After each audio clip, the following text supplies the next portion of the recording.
Hello everyone, সবাই কেমন আছেন? আমি তৌহিদ, স্বাগত জানাচ্ছি আমার আজকের ভিডিওতে। আজকে চেষ্টা করব আপনাদের সাথে কিছু টিপস শেয়ার করতে, কিভাবে আপনি বিভিন্ন জবে অ্যাপ্লাই করে সেগুলো উইন করতে পারেন। ব্যক্তিগতভাবে আমি যে বিষয়গুলো প্র্যাকটিস করে এসেছি, চেষ্টা করব সেই বিষয়গুলো আপনাদের সাথে আজকে শেয়ার করতে। ভিডিওটা একটু বড় হতে পারে, বাট চেষ্টা করুন পুরো ভিডিও দেখতে, যাতে আপনার পুরো বিষয়টা বুঝতে সুবিধা হয়। প্রথমেই যে জিনিসটা আপনাকে মাথায় রাখতে হবে যে জবে অ্যাপ্লাই করার বেস্ট সময় কোনটা। ইউজুয়ালি ক্লায়েন্টরা সকালের দিকে জবগুলো পোস্ট করে থাকে। আমাদের মেজর ক্লায়েন্ট যেহেতু কানাডা এন্ড ইউএস ওই রিজন থেকে আসে, তো ওদের সকাল মানে হচ্ছে আমাদের সন্ধ্যা। যেমন ধরুন এখন আমাদের 10টা 23, এটা ইস্টার্ন স্ট্যান্ডার্ড টাইমে এখন 12টা 23। তার মানে হচ্ছে যে আপনাকে অ্যারাউন্ড 6 PM আমাদের এই সময়গুলো, আমাদের সন্ধ্যা 6টার দিকে আপনাকে অনলাইন থাকতে হবে, এবং সন্ধ্যা 6টা থেকে 10টার মধ্যে চেষ্টা করবেন জবগুলোতে অ্যাপ্লাই করতে।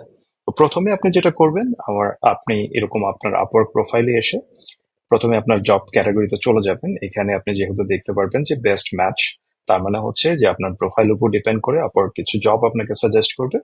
সেকেন্ড যে অপশনটা হচ্ছে মোস্ট রিসেন্ট, তার মানে হচ্ছে যে কতক্ষণ আগে এই জবগুলো পোস্ট হয়েছে আপনি সেটা দেখতে পারবেন। খুব মানে লাস্ট জব যেটা পোস্ট হয়েছে সেটা হচ্ছে 11 মিনিট আগে। তো এরকম কম সময়ের যেই জবগুলো পোস্ট হয়েছে চেষ্টা করবেন সেই ম্যাচ যেগুলো করে সেই জবগুলোতে খুব দ্রুত অ্যাপ্লাই করে ফেলতে, কারণ প্রথম দিকে করলে আপনার ক্লায়েন্ট অ্যাটেনশন পাওয়াটা ইজিয়ার হয়। যখন আপনি অনেক সময় নিয়ে নেন এবং অ্যাপ্লাই করেন, দেখা দেখা যায় যে তার আগে অনেক বেশি মানুষ অ্যাপ্লাই করে ফেলে। তাতে আপনি খুব বেশি জবটা বা ইন্টারভিউতে ইনভিটেশন পাওয়ার সুযোগ খুব কম থাকে। এরপরে আপনি জবগুলো ব্রাউজ করবেন, দেখবেন যে কোন জবটা আপনি আপনার জন্য পারফেক্ট বা আপনি কোয়ালিফাইড বা আপনার জন্য বেটার হয়। এরকম যখন আপনি মনে করবেন যে আপনি আপনার কাঙ্ক্ষিত জব পোস্ট পেয়েছেন, তো এরকম যেমন ধরুন এই জব পোস্ট, আপনি যদি এই জব পোস্টে চলে যান, তাহলে যদি আমরা একটু কেয়ারফুলি একটু ফলো করি, তাহলে যেই বিষয়গুলো আপনাকে মাথায় রাখতে হবে যে কোনো জব পোস্ট করার আগে, জবে অ্যাপ্লাই করার আগে, সেটা হচ্ছে এরা অ্যারাউন্ড 51 মিনিটস, 1 ঘন্টা আগে জব পোস্ট হয়েছে, still is a good time. এরপরে এই জব পোস্টটা আপনি অবশ্যই ভালো করে পড়বেন। পাশাপাশি যে বিষয়গুলো আপনাকে খুব বেশি কেয়ারফুলি মাথায় রাখতে হবে, যে এই ক্লায়েন্ট সম্পর্কে আপনার একটা আইডিয়া নিতে হবে। যেমন ধরুন উনি অলরেডি 14টা রিভিউ পেয়েছেন, 4.98, তার মানে হচ্ছে মোটামুটি একটা ভালো ক্লায়েন্ট, কারণ ওনার খুব একটা নেগেটিভ কোনো রিভিউ নাই। তারপরে হচ্ছে অ্যাভারেজ 2K টোটাল স্পেন্ড, তারপর হচ্ছে 6.99 অ্যাভারেজ আওয়ারলি রেট পেইড। তার মানে আপনাকে মাথায় রাখতে হবে আপনি যখন জবে বিট করবেন, তখন এই রেঞ্জের মধ্যে আপনি চেষ্টা করবেন আপনার আওয়ারলি রেটটা দেওয়ার জন্য, যে আপনি এই রেটে আপনি বিট করবেন, তাহলে আপনার জন্য কাজ পাওয়াটা ইজি হবে। আপনি যদি এখন $10 দিয়ে দেন, তখন ক্লায়েন্ট হয়তো আপনার ইন্টারেস্টেড হবে না। তো অ্যাভারেজ, তারপরে আপনি চলে যাবেন যে একদম শেষে যেই ফিডব্যাক গুলো থাকে। তো এখানে যদি আপনি খেয়াল করেন যে প্রত্যেকটাই 5 স্টার রিভিউজ, এবং এই ক্লায়েন্টটা বোঝা যাচ্ছে যে ভালো ক্লায়েন্ট। তারপরে দেখবেন যে একটা রিভিউ এখানে যেমন দেওয়া আছে, Kevin is very easy to work with, would be interested to work with him in the future. তার মানে কেভিন হচ্ছে ক্লায়েন্টের নাম।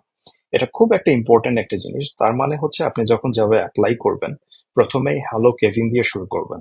তখন না, ক্লায়েন্ট যখন দেখবে তখন খুব সহজে ইন্টারেস্টেড হবে যে মানে ও আমার নাম কোত্থেকে পেলো, হয়তো প্রিভিয়াসলি এর সঙ্গে কাজ করেছি।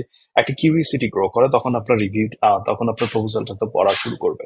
তো এটা একটা অ্যাটেনশন পাওয়ার খুব সহজ ওয়ে। সেকেন্ড যে জিনিসটা আপনাকে মাথায় রাখতে হবে সেটা হচ্ছে যে এই যে কোয়েশ্চেন গুলো, এই কোয়েশ্চেন গুলো আপনাকে খুব ভালোভাবে অ্যান্সার করতে হবে, কারণ প্রথমে আপনার কাভার লেটারের দুইটা অংশ, পাশাপাশি অ্যান্সার গুলো আহ তার কাছে যাবে, এবং যেগুলো সে পড়ে খুব সহজে আপনার সম্পর্কে একটা আইডিয়া পাবে। ঠিক আছে? তো যদি কোনো কোয়েশ্চেন থাকে সেগুলো স্পেসিফিকলি চেষ্টা করুন খুব ভালো করে অ্যান্সার করতে।